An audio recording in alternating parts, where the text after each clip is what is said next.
Have you heard about the problems with Medicare? No. It has to be reformed. Why?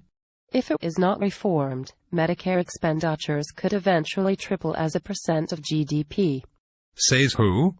The actuaries at the Centers for Medicare and Medicaid Services. Actuaries? They're experts in mathematics and financial projections, right? Yes. Are the actuaries at the Centers for Medicare and Medicaid Services good at what they do?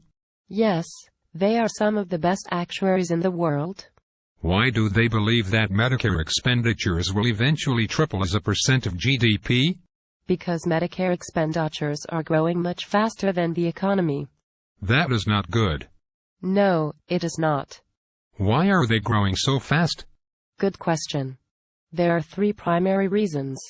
First, too many unnecessary medical tests and procedures are being performed.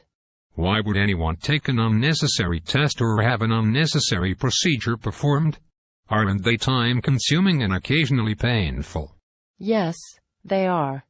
So why do people take them? Because their doctor tells them to. Almost everyone listens to their doctor. Yes, they do.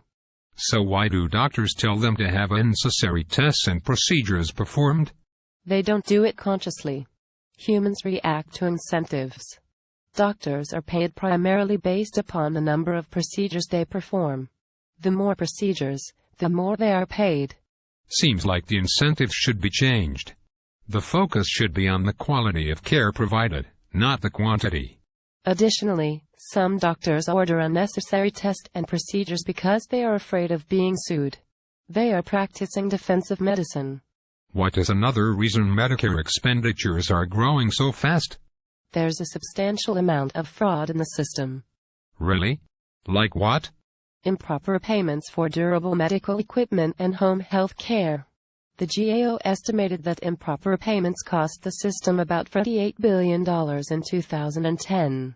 Wow. What is the third primary reason Medicare expenditures are growing so fast? Mismanagement of medical and technological advances. Huh? What do you mean? Well, thanks to medical and technological advances, we can extend a person's life longer than we ever could before. I'm confused. Isn't that a good thing? Yes, it is, but it can be very expensive. Well, we are a rich nation. We can afford it, can't we? Not really. As a nation, we owe over $14 trillion. We must learn to make difficult choices. What do you mean? Well, we have finite resources and owe others a lot of money which must eventually be repaid. If we continue to spend more than we produce, we're impairing the financial future of our children and grandchildren. So choices must be made? Yes. Do you think we should perform hip replacement surgery on a 98-year-old man with Alzheimer's disease? No, that doesn't seem to be a reasonable allocation of our limited resources. I agree and believe most people would. Once you have made the decision, you have crossed a line. You have acknowledged that we need to make choices when or when not to do certain procedures. It is then just a question of where those lines should be drawn. But who should make those decisions? Good question. It shouldn't be the politicians.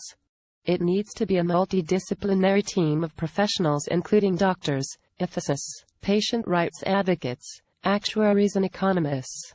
Sounds reasonable. Hard choices can be emotional.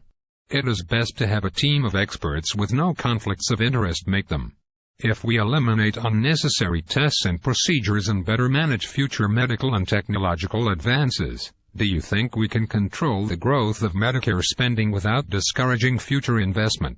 Yes, I believe we can. This video was written by Brad Smith. Brad is chairman of Milliman Inc., an international actuarial and consulting firm. He serves as a presidential officer of the Society of Actuaries. The opinions expressed in this video are Brad's alone and do not necessarily reflect those of these organizations.